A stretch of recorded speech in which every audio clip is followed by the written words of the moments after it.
ಸ್ವಾಗತ. ನಾನು ನಯನ. ರಾಮೇಶ್ವರಂ ಕೆಫೆ ಸ್ಫೋಟ ಪ್ರಕರಣದಲ್ಲಿ ಬಿಗ್ ಅಪ್ಡೇಟ್ ಸಿಕ್ಕಿದೆ. ಸ್ಫೋಟ ಪ್ರಕರಣದ ಇಬ್ಬರು ಉಗ್ರರನ್ನ ಎನ್ಐಎ ವಶಕ್ಕೆ ಪಡೆದಿದೆ. ಮುಸಾವಿರ್ ಮತ್ತು ಮತೀನ್ರನ್ನ ಕೋಲ್ಕತ್ತಾದ ಹೊರವಲಯದ ಪೂರ್ವ ಮಿಡ್ನಾಪುರ ದಿಗಾ ಎಂಬಲ್ಲಿ ಪತ್ತೆ ಹಚ್ಚಿ ಅರೆಸ್ಟ್ ಮಾಡಲಾಗಿದೆ. ನಕಲಿ ದಾಖಲೆ ನೀಡಿ ಬಾಡಿಗೆ ಮನೆ ಪಡೆದು ವಾಸ್ತವ್ಯ ಹೂಡಿದ್ದ ಇಬ್ಬರು ಉಗ್ರರು ಹೆಸರು ಕೂಡ ಬದಲಿಸಿಕೊಂಡು ವಾಸವಿದ್ರು. ಉಗ್ರರಾದ ಅಬ್ದುಲ್ ಮತೀನ್ ತಾಹಾ ಹಾಗೂ ಮುಸಾವಿರ್ ಹುಸೇನ್ ಶಾಜಿಬ್ ಇಬ್ಬರನ್ನ ನಿದ್ದೆಯಲ್ಲಿರುವಾಗ ಪತ್ತೆ ಹಚ್ಚಲಾಗಿದೆ ಅನ್ನೋ ಮಾಹಿತಿ ಲಭ್ಯವಾಗಿದೆ. ಎನ್ಐಎ ಅಧಿಕಾರಿಗಳು ಉಗ್ರರ ವಾಸ್ತವ್ಯ ಪತ್ತೆ ಹಚ್ಚಿದ್ದಾರೆ. ಕೆಎಸ್ ಈಶ್ವರಪ್ಪನವರು ಬಿಜೆಪಿಯ ಬಿ-ಟೀಮ್. ಅವರ ಸ್ಪರ್ಧೆಯಿಂದ ನಮ್ಮ ಅಭ್ಯರ್ಥಿಯ ಸ್ಪರ್ಧೆಗೆ ಹಿನ್ನಡೆಯಾಗಲ್ಲ ಎಂದು ಸಚಿವ ಮಧು ಬಂಗಾರಪ್ಪ ಹೇಳಿದ್ದಾರೆ. ಶಿವಮೊಗ್ಗದಲ್ಲಿ ಮಾಧ್ಯಮ ಪ್ರತಿನಿಧಿಗಳ ಜೊತೆ ಮಾತನಾಡಿದ ಅವರು, ಯಾರು ಕೂಡ ರಾಜಕಾರಣದಲ್ಲಿ ಹಾಳು ಮಾಡಿದ್ದಾರೆ, ಅವರ ವಿರುದ್ಧ ಹೋರಾಡುವ ಸ್ಥಿತಿ ಬಿಜೆಪಿಯ ಒಳಗೆ ನಿರ್ಮಾಣವಾಗಿದೆ. ಈಶ್ವರಪ್ಪನವರು ವೈಯಕ್ತಿಕವಾಗಿ ನೋಡಿ ಬೇಸರವಾಗುತ್ತೆ, ಆದ್ರೆ ಅವರ ಸಿದ್ಧಾಂತವನ್ನ ನೋಡಿ ಮರುಕ ಹುಟ್ಟುತ್ತಿಲ್ಲ ಎಂದು ಮಧು ಬಂಗಾರಪ್ಪ ಹೇಳಿದರು. ಬೈಂದೂರು ತಾಲೂಕಿನ ಇಡೂರು, ಚಿತ್ತೂರು ಮತ್ತು ವಣಸೆ ಗ್ರಾಮ ಪಂಚಾಯಿತಿ ವ್ಯಾಪ್ತಿಯ ವಣಸೆಯಲ್ಲಿ ಶುಕ್ರವಾರ ಆಯೋಜಿಸಿದ್ದ ಗ್ರಾಮೀಣ ಕಾಂಗ್ರೆಸ್ ಕಾರ್ಯಕರ್ತರ ಸಭೆಯಲ್ಲಿ ಶಿವಮೊಗ್ಗ ಲೋಕಸಭಾ ಕಾಂಗ್ರೆಸ್ ಅಭ್ಯರ್ಥಿ ಗೀತಾ ಶಿವರಾಜ್ ಕುಮಾರ್ ಮಾತನಾಡಿದರು. ರಾಜ್ಯದಲ್ಲಿ ಕಾಂಗ್ರೆಸ್ ಸರ್ಕಾರ ಪಾರದರ್ಶಕ ಆಡಳಿತ ನಡೆಸ್ತಾ ಇದೆ. ಇಲ್ಲಿ ಸರ್ವರಿಗೂ ಸಮಪಾಲು, ಸರ್ವರಿಗೂ ಸಮಪಾಲು ಎನ್ನುವ ತತ್ವವನ್ನ ಕಾಂಗ್ರೆಸ್ ಅಳವಡಿಸಿಕೊಂಡು ಕಾರ್ಯನಿರ್ವಹಿಸ್ತಾ ಇದೆ. ಕಾಂಗ್ರೆಸ್ ಸರ್ಕಾರ ನುಡಿದಂತೆ ನಡೆದಿದ್ದು 5 ಗ್ಯಾರಂಟಿಗಳನ್ನ ಅನುಷ್ಠಾನಗೊಳಿಸಿದೆ. ನನಗೂ ನಿಮ್ಮ ಸೇವೆ ಮಾಡುವ ಅವಕಾಶ ಕೊಡಿ ಎಂದ್ರು. ಶಿವರಾಜ್ ಕುಮಾರ್ ಮಾತನಾಡಿ, ಗೀತಾಳಿಗೂ ಒಂದು ಅವಕಾಶ ಕೊಡಿ, ಪ್ರಾಮಾಣಿಕವಾಗಿ ಅವಳು ಕೆಲಸ ಮಾಡ್ತಾಳೆ ಎಂದು ತಮ್ಮ ಪತ್ನಿ ಪರ ನಟ ಶಿವರಾಜ್ ಕುಮಾರ್ ಮತಯಾಚಿಸಿದ್ರು. ಮಂಗಳೂರು ನಗರ ಹೊರವಲಯದ ಅಡ್ಯಾನ್ನಲ್ಲಿರುವ ಬೊಂಡ ಫ್ಯಾಕ್ಟರಿಯಲ್ಲಿ ಎಳ್ಳನೀರು ಕುಡಿದು ಹಲವು ಮಂದಿ ಅಸ್ವಸ್ಥರಾಗಿದ್ದಾರೆ. ಇದುವರೆಗೂ ಒಟ್ಟು 137 ಜನರು ಅಸ್ವಸ್ಥರಾಗಿರುವುದು ಬೆಳಕಿಗೆ ಬಂದಿದೆ. ಈ ಹಿನ್ನೆಲೆಯಲ್ಲಿ ಎಳನೀರು ಮತ್ತು ನ್ಯಾಚುರಲ್ ಐಸ್ ಕ್ರೀಂ ಮಾರಾಟ ಸಂಸ್ಥೆಯಾದ ಬೊಂಡ ಫ್ಯಾಕ್ಟರಿಯನ್ನ ಬಂದ್ ಮಾಡುವಂತೆ ದಕ್ಷಿಣ ಕನ್ನಡ ಜಿಲ್ಲಾ ಆರೋಗ್ಯ ಅಧಿಕಾರಿ ಡಾಕ್ಟರ್ ತಿಮ್ಮಯ್ಯ ಆದೇಶಿಸಿದ್ದಾರೆ. ದಕ್ಷಿಣ ಕನ್ನಡ ಜಿಲ್ಲಾ ಆರೋಗ್ಯ ಮತ್ತು ಕುಟುಂಬ ಕಲ್ಯಾಣಾಧಿಕಾರಿಗಳು, ಜಿಲ್ಲಾ ಅಂಕಿತ ಅಧಿಕಾರಿ, ಆಹಾರ ಸುರಕ್ಷತೆ, ಜಿಲ್ಲಾ ಸರ್ವೇಕ್ಷಣಾಧಿಕಾರಿ, ಮಂಗಳೂರು ತಾಲೂಕು ಆರೋಗ್ಯಾಧಿಕಾರಿ ಅವರನ್ನ ಒಳಗೊಂಡ ತಂಡ ಗುರುವಾರ ಅಡ್ಯಾನ್ನ ಬೊಂಡ ಫ್ಯಾಕ್ಟರಿಗೆ ಭೇಟಿ ನೀಡಿ ಸಂಸ್ಥೆಯ ಮುಖ್ಯಸ್ಥರೊಂದಿಗೆ ಚರ್ಚಿಸಿ ತಾತ್ಕಾಲಿಕವಾಗಿ ಮತ್ತು ಮುಂದಿನ ಆದೇಶದವರೆಗೆ ಬೊಂಡ ನೀರು ಮತ್ತು ಇತರೆ ಆಹಾರ ಪದಾರ್ಥಗಳನ್ನು ಮಾರಾಟ ಮಾಡದಂತೆ ನೋಟಿಸ್ ನೀಡಿ ಬಂದ್ ಮಾಡಿಸಲಾಗಿದೆ.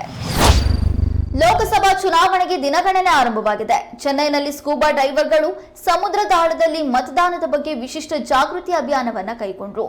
ನೀರಿನಲ್ಲಿ ಮುಳುಗಿ ಇವಿಎಂನಲ್ಲಿ ಮತ ಚಲಾಯಿಸುವುದು ಹೇಗೆ ಎಂಬುದನ್ನು ತೋರಿಸಿಕೊಟ್ಟಿದ್ದಾರೆ. ಟೆಂಪಲ್ ಅಡ್ವೆಂಚರ್ನ ನಿರ್ದೇಶಕ ಎಸ್.ಬಿ. ಅರವಿಂದ್ ತಾರುಶ್ರೀ ಕಾರ್ಯಕ್ರಮವನ್ನ ಆಯೋಜನೆ ಮಾಡಿದ್ರು. ಮಥುರಾ ಲೋಕಸಭಾ ಸಂಸದೆ ಹಾಗೂ ನಟಿ ಹೇಮಾ ಮಾಲಿನಿ ಅವರು ಇತ್ತೀಚಿನ ದಿನಗಳಲ್ಲಿ ಚುನಾವಣಾ ಪ್ರಚಾರದಲ್ಲಿ ನಿರತರಾಗಿದ್ದಾರೆ. ಗುರುವಾರ ಚುನಾವಣಾ ಪ್ರಚಾರದ ವೇಳೆ ರೈತರ ಮಧ್ಯೆ ಆಗಮಿಸಿದ ಹೇಮಾ ಮಾಲಿನಿ ಸುಡು ಬಿಸಿಲಿನಲ್ಲಿ ಕೈಯಲ್ಲಿ ಕುಡುಗೋಲು ಹಿಡಿದು ಗದ್ದೆಗೆ ತೆರಳಿ ಗೋಧಿ ಬೆಳೆ ಕಟಾವು ಮಾಡ್ತಾ ಇದ್ದ ದೃಶ್ಯ ಕಂಡು ಬಂತು. ಹೇಮಾ ಮಾಲಿನಿ ಅವರು ತಮ್ಮ ಸಾಮಾಜಿಕ ಮಾಧ್ಯಮ ಖಾತೆಯಲ್ಲಿ ರೈತರು ಹೊಲಗಳಲ್ಲಿ ಬೆಳೆ ಕಟಾವು ಮಾಡ್ತಾ ಇರುವ ಚಿತ್ರಗಳನ್ನ ಹಂಚಿಕೊಂಡಿದ್ದಾರೆ. ಇದರಲ್ಲಿ ಅವರು ಕಾಂಚೀವರಂ ಸೀರೆಯನ್ನು ಧರಿಸಿ ಮಧ್ಯಾಹ್ನದ ಸಮಯದಲ್ಲಿ ರೈತರೊಂದಿಗೆ ಬೆಳೆ ಕಟಾವು ಮಾಡ್ತಾ ಇರೋದನ್ನ ಕಾಣಬಹುದು. ಬಾಲಿವುಡ್ನಲ್ಲಿ ರಾಮಾಯಣ ಸಿನಿಮಾ ಸಿದ್ಧವಾಗ್ತಿದೆ. ಈ ಸಿನಿಮಾದಲ್ಲಿ ನಟ ಯಶ್ ರಾವಣನ ಪಾತ್ರದಲ್ಲಿ ಕಾಣಿಸಿಕೊಳ್ತಿದ್ದಾರೆ. ಇದರ ಜೊತೆಗೆ ಈ ಸಿನಿಮಾಗೆ ನಟ ಯಶ್ ನಿರ್ಮಾಪಕನಾಗಿಯೂ ಸೇರ್ಪಡೆಗೊಂಡಿದ್ದಾರೆ. ರಾಮಾಯಣ ಸಿನಿಮಾವನ್ನ ನಮಿತ್ ಮಲ್ಹೋತ್ರಾ ನಿರ್ಮಾಣ ಮಾಡ್ತಿದ್ದಾರೆ. ಇದರ ಜೊತೆಗೆ ಯಶ್ ಅವರು ಮಾನ್ಸ್ಟರ್ ಮೈಂಡ್ ಕ್ರಿಯೇಷನ್ ಮೂಲಕ ಈ ಚಿತ್ರದ ನಿರ್ಮಾಪಕರಾಗಿದ್ದಾರೆ. ಯಶ್ ಈ ಸಿನಿಮಾಗಾಗಿ 80 ಕೋಟಿ ರೂಪಾಯಿ ಸಂಭಾವನೆ ಪಡಿಬೇಕಿತ್ತು, ಆದ್ರೆ ಆ ಹಣವನ್ನ ಪಡೆಯದೆ ಅದನ್ನ ಬಂಡವಾಳವಾಗಿ ಹೂಡಿಕೆ ಮಾಡ್ತಿದ್ದಾರೆ. ಈ ಮೂಲಕ ಅವರು ನಿರ್ಮಾಪಕರಲ್ಲಿ ಒಬ್ಬರಾಗಿದ್ದಾರೆ ಎಂದು ವರದಿಯಾಗಿದೆ. ಲೋಕಸಭೆ ಚುನಾವಣೆ ಹಿನ್ನೆಲೆಯಲ್ಲಿ ಹಣ, ವಸ್ತು, ಮದ್ಯ ಮತ್ತು ಚಿನ್ನವನ್ನ ಅಕ್ರಮವಾಗಿ ಸಾಗಣೆ ಮಾಡುವವರ ಮೇಲೆ ಮತ್ತು ಹಂಚುವವರ ಮೇಲೆ ಚುನಾವಣಾ ಅಧಿಕಾರಿಗಳು ಕಣ್ಣಿಟ್ಟಿದ್ದಾರೆ.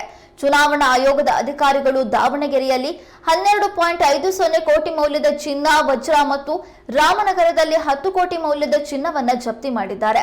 ಹಾಗೆ ತುಮಕೂರಿನಲ್ಲಿ 70 ಲಕ್ಷ ಹಣವನ್ನ ವಶಕ್ಕೆ ಪಡೆದುಕೊಂಡಿದ್ದಾರೆ. ದಾವಣಗೆರೆಯ ಲೋಕಿಕೆರೆ ಚೆಕ್ ಪೋಸ್ಟ್ ಮೂಲಕ ದಾಖಲೆ ಇಲ್ಲದೆ ಸಾಗಿಸಲು ಯತ್ನಿಸ್ತಾ ಇದ್ದ 12 ಕೋಟಿ 50 ಲಕ್ಷ ರೂಪಾಯಿ ಮೌಲ್ಯದ ಚಿನ್ನ, ವಜ್ರವನ್ನ ಚುನಾವಣಾ ಅಧಿಕಾರಿಗಳು ಜಪ್ತಿ ಮಾಡಿದ್ದಾರೆ. ಚುನಾವಣಾ ಅಧಿಕಾರಿ ಲೋಕೇಶ್ ನೇತೃತ್ವದಲ್ಲಿ ತಪಾಸಣೆ ನಡೆಸಲಾಗಿದೆ. ಈ ಚಿನ್ನ ಮತ್ತು ವಜ್ರವನ್ನ ವಿವಿಧ ಆಭರಣ ಅಂಗಡಿಗಳಿಗೆ ಸಾಗಿಸಲಾಗ್ತಾ ಇತ್ತು ಎಂದು ತಿಳಿದು ಬಂದಿದೆ. ಚಿನ್ನ ಮತ್ತು ವಜ್ರ ಸಾಗಣೆಗೆ ಸೂಕ್ತ ದಾಖಲೆ ಇಲ್ಲದ ಹಿನ್ನೆಲೆಯಲ್ಲಿ ವಶಪಡಿಸಿಕೊಳ್ಳಲಾಗಿದೆ. ಪ್ರಧಾನಿ ನರೇಂದ್ರ ಮೋದಿ ಹಾಗೂ ಲಕ್ಷದ್ವೀಪದ ಬಗ್ಗೆ ಅವಹೇಳನಕಾರಿ ಹೇಳಿಕೆ ನೀಡಿ ಭಾರತೀಯರ ಕೆಂಗಣ್ಣಿಗೆ ಗುರಿಯಾಗಿದ್ದ ಮಾಲ್ಡೀವ್ಸ್ ಇದೀಗ ಭಾರತೀಯರನ್ನ ಸೆಳೆಯಲು ಭಾರತದಲ್ಲಿ ರೋಡ್ ಶೋ ನಡೆಸಲು ಸಿದ್ಧತೆ ನಡೆಸಿದೆ.